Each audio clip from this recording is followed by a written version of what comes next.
My name is Marla Patel. I am the Deputy Teaching Manager for the University of Birmingham in Biosciences. It involves organising a team of 11 technicians, putting out the experiments, making sure that the practicals and the equipment is there, ready. At any one time you could have 1,500 students, undergraduates in 5 different labs, managed by the 11 technicians. There's always a joke about the technician in the university teaching laboratory that they just had to tidy up, and their job wasn't very fulfilling, and it was, you know, they were the mug at the end of the day. But no, actually, without you, it wouldn't work. Any technician at one point will be given a really horrible job to do, like defrost a -70 freezer. But actually, if that freezer isn't working, then you can't do, or somebody else can't do their job. I started out wanting to be a pharmacist, so I picked my sciences and didn't do too well in my GCSE. And I thought that was it.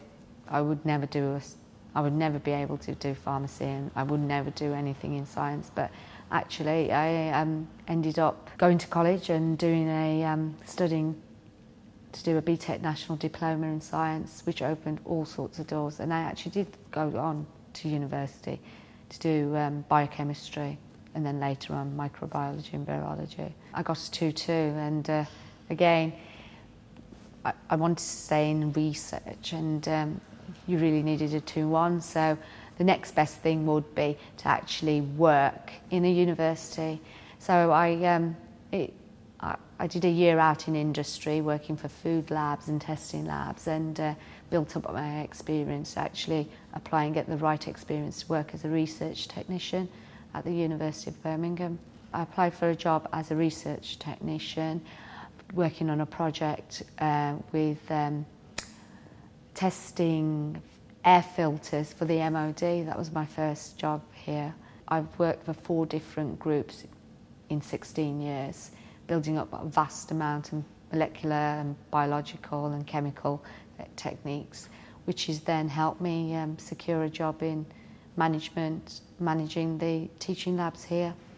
It's a very personal sort of training that you receive because you work in molecular biology. The techniques you require are quite specialised, so one person has to do, let's say, a 1-to-1 training before you can actually confidently fulfil that role or that technique. I didn't have a career plan because I thought I would have got a 2-1 and I would go on to do research and a PhD, but I think that my 16 years of research has fulfilled that ambition, and I've moved on to something I've sidestepped and moved on to management now. I have 2 girls now, 14 and 9.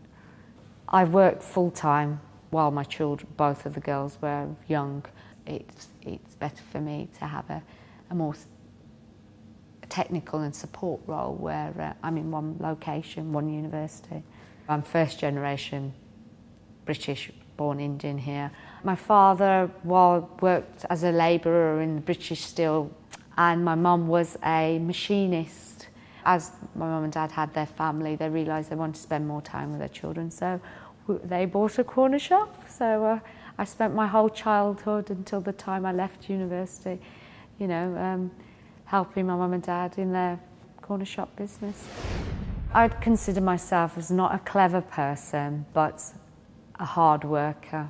I revised hard, and so when I didn't get my grades at GCSE, I was disappointed, but I knew that, you know, that there'd be something out there for me. There is always another route to getting to somewhere, to something that is similar to what you want to achieve. I started off here on a year contract. I'm in my 17th year now, so it speaks for itself.